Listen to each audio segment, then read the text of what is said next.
This is my garlic and rosemary sourdough loaf. This is the first really good loaf I've ever made. As you can see, I'm really excited. I need to get another bread pan really to go over the top because look, it's all a little bit gnarly on top, which is great. It's really risen, but it's not the best it could be. Completely inspired by the modern sourdough cookbook. I'll put a picture up at the end. Basically, I strengthened my starter twice before using it, and as you can see, it floats well. This is the only way I've made really good sourdough. You do your typical feeds, but it's strengthening your actual starter big time. I also added a little bit of wholemeal flour into this because I found that is what gets me a really good loaf, just having that little bit of extra natural yeast from the wholemeal. I'll put the recipe I use below. I kind of made it up ad hoc from the recipe from the cookbook. I used the bagel recipe from the cookbook. I have made bagels before using that recipe, which is why I decided to make this one. All I did was put my flour into the starter mixed with water. As you can see, I struggled to get it off my dough whisk. I really wasn't sure whether I'd need a dough whisk, but I am really glad I actually purchased one. This was just a cheap one. That and having water on standby really helps if you're new to making sourdough or bread, because it means you're not adding extra flour. I don't do stretch and folds. I just knead really well like you would a normal loaf of bread. Once it starts getting tacky, I just add a tiny bit of water to help me knead. You will see a little bit later I do struggle because I should have added my garlic and rosemary in like here whilst I was kneading, but I wanted to split up the dough because this makes it's basically a two batch kind of loaf.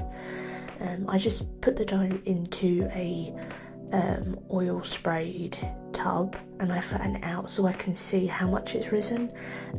Otherwise you're kind of guesstimating, and then I put it in my oven with the light on.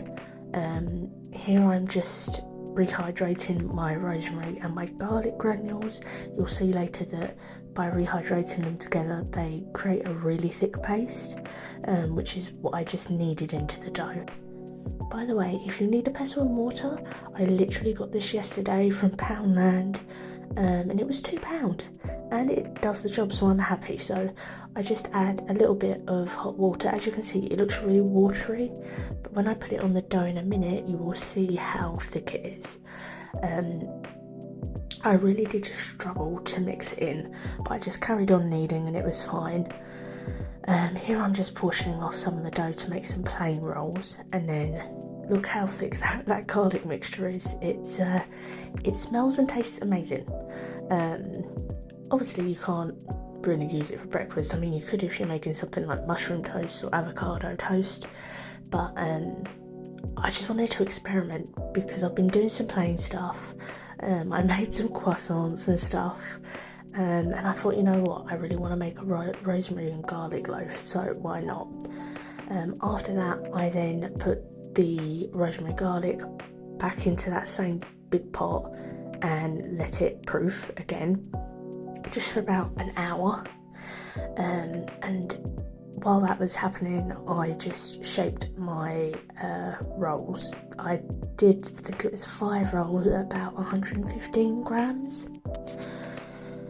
After I shaped them, I just put them on some grease proof and I just let them proof until they were no longer tacky on top. It's just so that my husband has something a little bit plainer for his lunch at work. So I'm doing the typical shaping here where you kind of flatten it out, bring all the sides up and then do the kind of tuck and pull. I need to get better at filming so you can see what I'm doing properly, but if you are watching this sourdough video, the thing is you've probably watched a million more, so you kind of know what I'm doing here. Again, the most important thing to do is have some water at hand, or even a little bit of oil if it starts making your dough go a little bit too tacky. just to make it easier to shape, because you don't want to be adding extra flour at this point. So I'm just bringing up all the edges and doing the tuck and pull on all of them before leaving them to rise. So this is where I'm doing a little bit of a pre-shape. As you can see, very sticky where I added the garlic water mixture. I just used a splash of water and my little bench scraper thing. It came in a pack or two from Poundland years ago.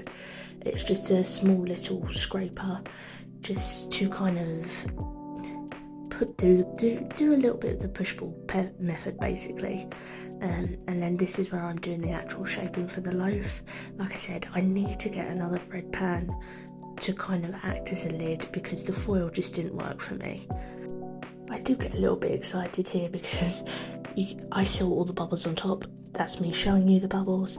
But after I shaped it into a loaf and put it into the oiled bread pan, I just covered it with the lid and I let it sit until it was a little bit jiggly. It probably took about an hour and a half. And then I baked it off for about 40 or 45 minutes, and that is my garlic rosemary loaf.